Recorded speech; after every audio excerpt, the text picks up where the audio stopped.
Hello, this is Talking Europe on France 24. We are at the European Parliament in Brussels, where on Tuesday there was a major show of support from across the political spectrum here for the Ukrainian state and victims of the Russian invasion. Ukraine's President Volodymyr Zelensky spoke via video link to the assembled members of the European Parliament, asking them to keep up that backing and help his country accelerate down a path towards joining the EU. On this programme today, we'll discuss the EU's involvement in this fast-moving crisis with our guests. Michael Gahler, on my left, is a member of the European People's Party. He is, in fact, the spokesperson for that group on foreign affairs matters, an MEP from Germany. Thanks for being with us. And with me on my right, Stelios Kouloglou, a Greek MEP from the Syriza Party, which you'll know via Alexis Tsipras. It is here at the European Parliament, part of the Left group. Thank you for being with us. So you're also a member of the Foreign Affairs Committee and the Committee on Disinformation. Well, gentlemen, I'd like to start off by talking about that resolution that was voted here in the Parliament on Tuesday of last week, condemning unprovoked and unjustified Russian aggression and calling on Russia to withdraw its troops. Michael Gahler, a rare moment of near unanimity with just 13 MEPs voting against and 26 abstaining.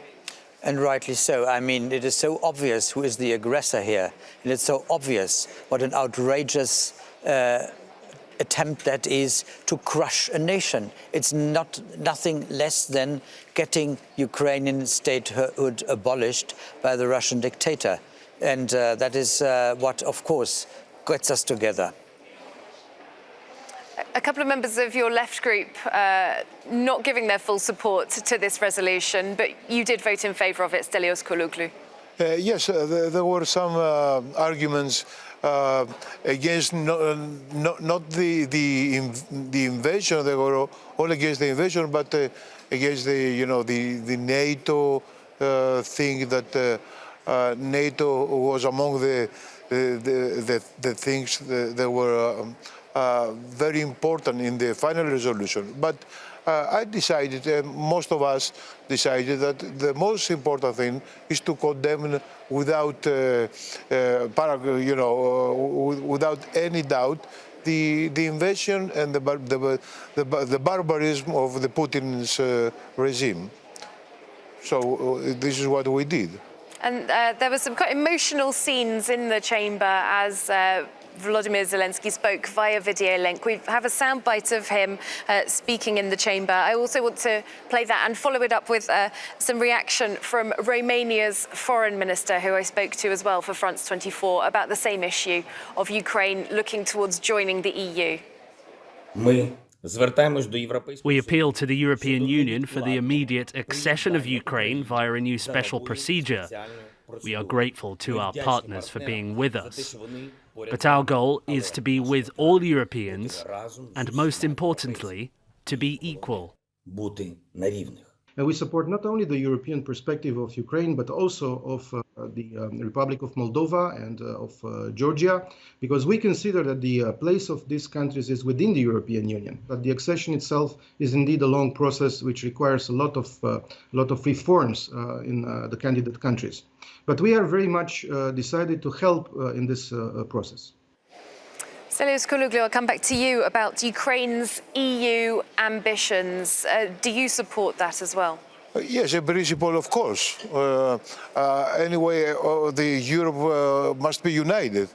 But I think the decision was rather a symbolic decision with a lot of importance. But it takes a long time for any country to enter the European Union. It takes years. Well, there has been a call from at least 8 EU member states for a sort of a fast track towards this candidate status for Ukraine. Michael Gahler, I wonder what you make of that appeal. Well, it was clearly a political statement at this point of existential threat, and so I supported it as well. I mean, we have I've always told the Ukrainians, work on the substance already in the framework of the existing association agreement, and don't look on statuses to formal. Look at Northern Macedonia. They have become a candidate since 2005, and where are they? And Turkey, the same. They negotiate since 2005. They are further apart. So it's not so much about symbols, but in these circumstances, it is necessary to give such a status in order to reassure them that they are fighting in the first row for our values and they have chosen the European path and we should not let them down. Indeed, there were several EU leaders who were saying, you know, sort of hold your horses. The EU status can't be granted from one day to the next, as you both said. Just coming back to you, Michel Gala, we had the Belgian Prime Minister, Alexander De Croo, talking about another form of partnership that could be envisaged between the EU and Ukraine before we get to the sort of membership process. Could you see that happening? I mean, we are already in a very deep interaction. Ukraine, we are closer with Ukraine than with Britain after the Brexit, actually, within the framework of the association and the free trade agreement. So that is already a lot.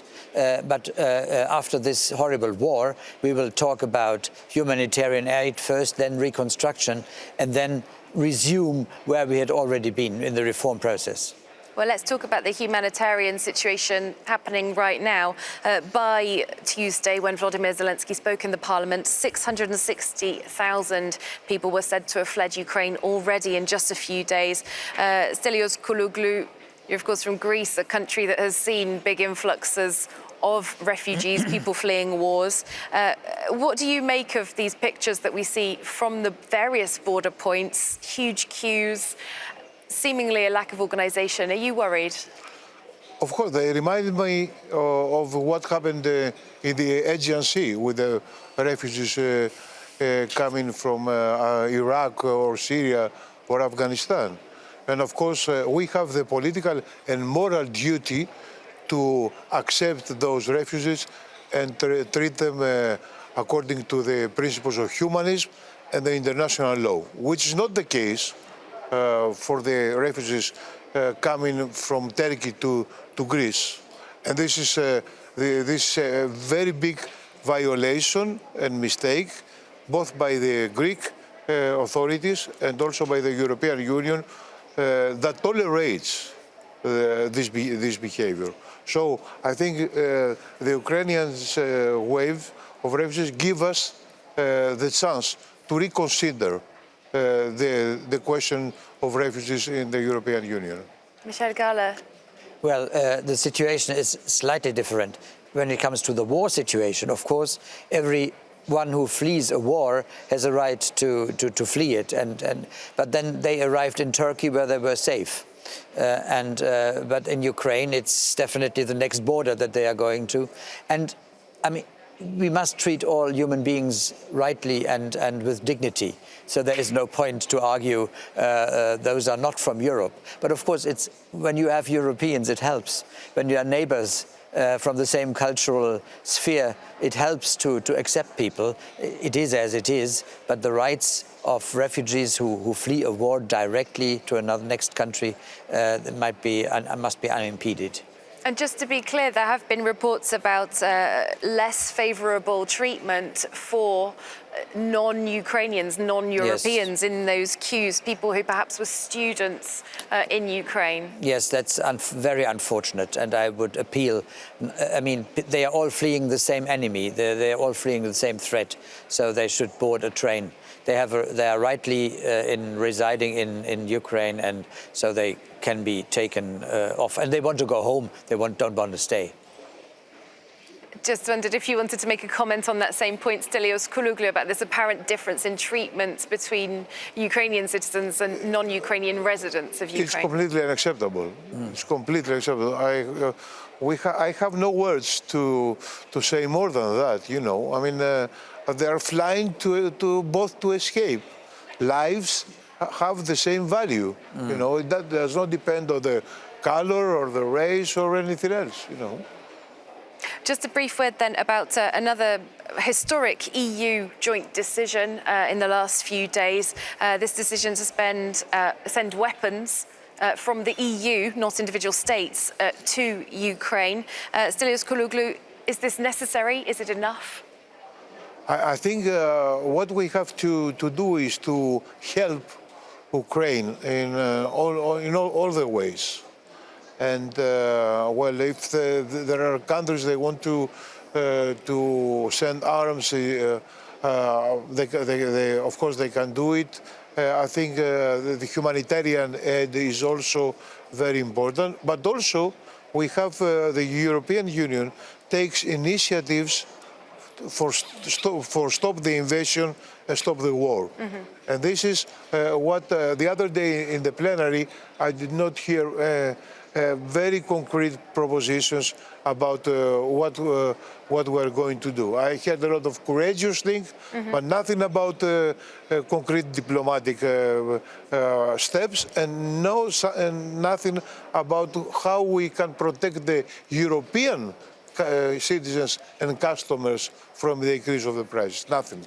Well, I very much welcome this step. It was a courageous one. It's the first time that we have activated this European peace facility, which is situated outside the budget. And that may have made it so quickly. If there's a political will amongst member states, they can do it. So they don't need us. In principle, we don't like that as parliamentarians, but in the given circumstances, we had to act quickly. All right, that is all we have time for. I'm sure that we will come back to this discussion another time. Thank you both so much for taking part. Stelios Kouloglou and Michael Gala, thank you. Thank you. Thanks to you for watching the programme as well. Do hope to see you soon on France 24.